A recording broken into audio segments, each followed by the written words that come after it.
এটি একটি সতর্কতামূলক ভিডিও, তাই ভিডিওটা পুরোটা দেখবেন এবং যতটা সম্ভব শেয়ার করবেন। বিশেষ করে যারা কালনা বাগনাপাড়া এই এরিয়াতে থাকেন, একটা সাংঘাতিক বাজে চক্র এখানে অ্যাক্টিভেট হয়েছে। আমি একটা ভিডিও বানিয়েছিলাম বেশ কিছুদিন আগে, যেখানে বলেছিলাম যে দেবদীপের দাদা মিসিং।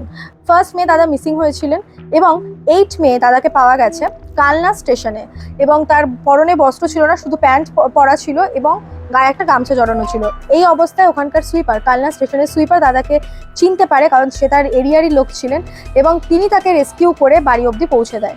বর্তমানে সে কালনা হসপিটালে ভর্তি রয়েছে। যতটুকু সে খুব ভাঙা ভাবে বলতে পেরেছে, সেটাকে জুড়লে বিষয়টা এরকম দাঁড়ায়। 1 মে বৃহস্পতিবার দাদা ব্যান্ডেল থেকে কাটোয়া লোকালে ওঠে কালনায় সে নামতো।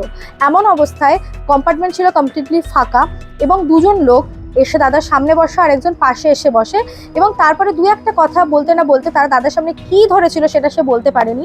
শুধু সে বলে আমার সামনে কিছু একটা ধরে, এবং তারপর থেকে আমি অচৈতন্য হয়ে পড়তে থাকি, আমার সেন্স চলে যায়, আমার চোখের সামনেটা ঝাপসা হতে থাকে।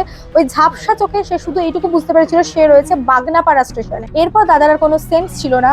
পরে যখন দাদার সেন্স আসে, সেটা কতদিন কত ঘন্টা সে জানে না, শুধু সে দেখতে পায় সে একটা কলা বাগানে পড়ে রয়েছে, এবং তার চোখটা যেই মাত্র খোলে একজন বয়স্ক ভদ্রমহিলা এসে তার মুখে আবার জলের মতো কিছুটা দিয়ে দেয়, এবং দাদা আবার জ্ঞান হারায়। মাঝে মাঝে তার যখন জ্ঞান আসতো, দিনের বেলাটা সে ওখানে কাউকে দেখতে পেত না, রাত্রেবেলা কিছু লোকের কথোপকথন তারা শুনতে পেত, কিন্তু চোখ খুলে এটা সে কখনো দেখতে পায়নি যে সেখানে কারা রয়েছে।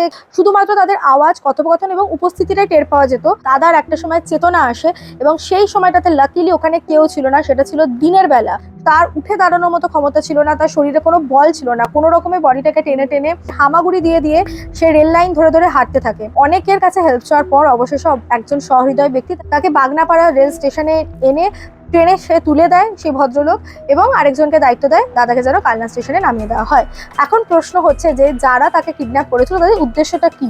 তারা যদি কোনো অঙ্গ পাচার চক্রের সঙ্গে যুক্ত হতো, তাহলে তারা নিশ্চয়ই তাকে 8 দিন ধরে জীবিত রাখতো না, বা তাদের যদি অন্য কোনো অভিসন্ধি থাকতো, কিডন্যাপ করার থাকতো, তাহলে তারা মুক্তিপঞ্চেও ফোন করতে পারতো। আমরা যেটা সাসপেক্ট করছি, এটা কোনো একটা তন্ত্র সাধন না, বা কোনো এই ধরনের কোনো দলের কাজ হতে পারে, যারা কোনো একটা বিশেষ তিথির জন্য অপেক্ষা করছিল।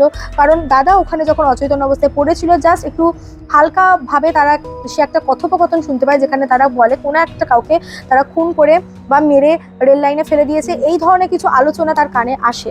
ইটস মাই আর্নেস্ট রিকোয়েস্ট, যারা এই লাইনে যাতায়াত করো তাদের মধ্যে ভিডিওটা বেশি বেশি করে সার্কুলেট করে দেওয়া হোক। ফাঁকা কম্পার্টমেন্ট ট্রেনের অ্যাভয়েড করো, বিশেষ করে কালনা বাগনাপাড়া এই এরিয়া থেকে যারা যাতায়াত করো, রেগুলার ডেলি প্যাসেঞ্জার, মানে যদি ট্রেনের কামরা ফাঁকা হয়ে যায়, ইমিডিয়েটলি সেই কামরা ছেড়ে একটা ভর্তি কামরায় গিয়ে বসুন। স্পেশালি রিকোয়েস্ট করবো পুলিশকে, যারা একটু এই বিষয়টা সম্পর্কে তাদের আরও খতিয়ে দেখা উচিত। এবং আজও আমি বলবো ভিডিওটা শেয়ার করো আরও বেশি বেশি করে, কারণ এই ঘটনাটা প্রশাসনের দৃষ্টিগোচর হওয়া উচিত।